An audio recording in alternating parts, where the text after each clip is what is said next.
Negative, positive. What's your reputation? Do you have the reputation of being a negative Nancy or a powerful, passionate, positive person who always looks on the bright side? And you might not care. But my question is this: why is it that the human race seems to be so focused on the negative? And I'll use a simple one. Today is, according to the people who do the weather, today is partly cloudy. Now, I would say that it's partly sunny. Yes, we have some high cloud, but there's still, I can feel the sun on my skin. It's warm today and the sun is certainly in the sky. But we focus on the clouds rather than the sun. That's just a very simple example. If I ask somebody, how are you? Not too bad. Well, I'm not bad, just not too bad. To me, it's a negative way to answer a question. So how do we make sure, if you want to, how do you make sure that you're a positive person? If you're a parent, a teacher, a coach, a boss, if you're in a leadership role, do you need to be positive? And a lot of people will argue with me and say, no, you've got to be a realist and have a look at all the terrible things that could go wrong. Yeah, but if you focus on the things that could go wrong versus focus on the solution. So if this happens, and I'll use this as a simple example because I believe I'm one of the most positive, well, I'm certainly the most positive person I know. I turn everything into a positive consciously. Whether I'm sick or injured or something bad has happened or a terrible person's come into my life, or it doesn't matter what it is, I aim to turn it into a positive, and I do. It's raining. No, there's free water coming out of the sky. There's heaps of traffic. No, there's cars on the road, and that's what cars are for. It's cloudy today. No, the sun is always above the clouds. Every time somebody says something negative to me, I aim to turn it into a positive. But why would you do that? Well, how can you, if you focus on the negative and you focus on the bad, you create a different chemistry inside your brain. Your brain then becomes and for a lot of people, they get into a downward spiral. They become depressed, they become anxious, they become angry, all negative emotions. If you look at if I'm a realist, and this is the ultimate, for me, this is the ultimate way of looking at any stressful situation. As an optimist, as a person who's always positive, my first question is, what is the worst case scenario? Whatever's happened, whatever terrible things happened, what could be worse? I always look at the worst case scenario because I can't fix it if I don't accept the worst case scenario. So that's the first step. What is the worst case scenario? Then I accept that can happen. Then I plan for that to happen. So I'll use a very simple example. One of the things I say to myself every morning, because I say my goals to myself every morning and I share with myself what I'm thankful for. I do that with my husband every morning. What are we thankful for? What are we looking forward to? But I consciously go through my goals every day and the things that I'm thankful for, and I say them in my head when I take my dogs out running.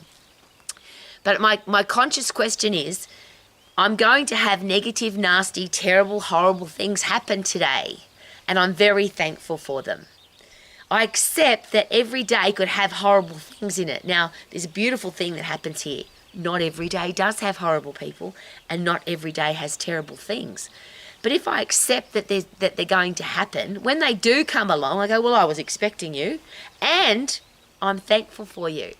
Because how could I get stronger, better, wiser, tougher if only good things happen? It's the tough times, the pressure, the horrible people, the bad times, the big challenges that make us better. So when they come into my life, I say in the morning, I'm thankful for the horrible, negative, terrible, yucky things that could happen to me today.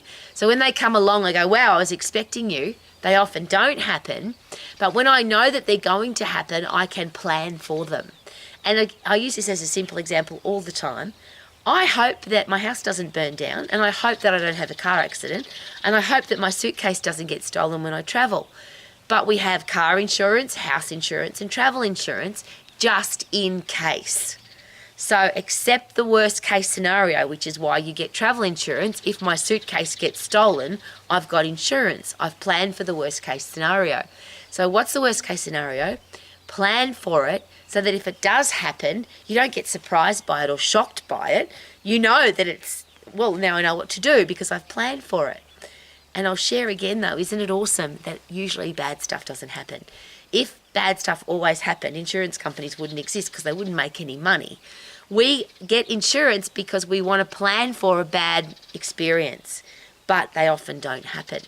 And I'm sharing that because if you want to live a positive life and focus on the positive, you still have to accept that crap's going to happen, because it does. And isn't that awesome?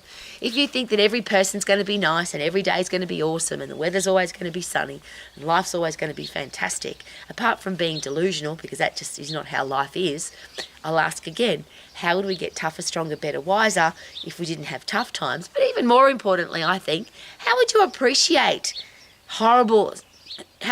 good stuff if horrible stuff didn't happen? How could you appreciate beautiful people if you had no yucky people in your life? How could you appreciate a beautiful sunny day if it never rained? And really interesting about the rain, because a lot of people whinge, moan and complain when it rains, but how could you have a shower? How could you wash your car? What would you have? You have to have water, and water comes free out of the sky, which is why I call it free water out of the sky, not rain. And I love every day that rains. And if it rains 3-4 days, I feel very privileged, because it means there's going to be a lot more water and the grass is going to be a lot greener. You could whinge, moan and complain, or you could look at the positive. You could look at the negative and go into a downward spiral, or you could accept that the negative is going to happen and then go into an upward spiral, because if your brain is thinking for solutions, you're in a positive headspace. If you just look at the dark side, your brain goes into dark. But if you have a problem, if you have a challenge, if you have to provide yourself, your family, your friends, your business with a solution, your brain goes into overdrive to help find you that solution. And isn't that awesome? That's how the human brain's designed. We're under challenge, we're under threat, we have to find a solution. And your brain produces the chemistry that you need for that. So brain-derived neurotropic factor is the fertilizer for your brain, so that next time you're better. And of course, if you're healthy, fit and strong, and here's my ultimate outcome, if you feel stressed, if you feel angry, if you feel negative, and then you go punch the bag, if you do push-ups, if you sprint, if you run up some stairs, if you get really puffed at 100% effort, you change your brain chemistry, but most importantly, produce brain-derived neurotropic factor, which is fertilizer for your brain so that you're better for next time. And the one that most people don't know about is the endocrine system that's called a myokine system. That's the message that goes from the muscles back to the brain to say, you just put us under overload, we have to be better for next time. But not just back to the brain, the myokine system sends messages to all your other organs and all your other muscles, we've got to be better for next time. So if you don't get under threat, if you don't get under pressure, if you don't lift heavy, if you don't get puffed, if you don't have challenges, that system doesn't have to work. And I'm sure you've heard this expression, if you don't use it, you lose it. If you don't lift heavy, you lose your muscle. If you don't get puffed, you lose your fitness. If you don't overcome challenges, you lose your ability to think critically. You lose your ability to get tougher, stronger and wiser. So I want to live my life to the max. Oh, yes, I'm a positive lady. I'm the most positive person I know. I'll turn everything into a positive, which means I appreciate all the negatives, because how could I get better if there was no negatives? So on this beautiful, partly sunny day, may you be living your life to the max. Super duper doo, how are you? Living my life to the max with my puppy dogs sleeping. Aren't they beautiful? Beautiful Bentley. Look, he's fast asleep. Woohoo!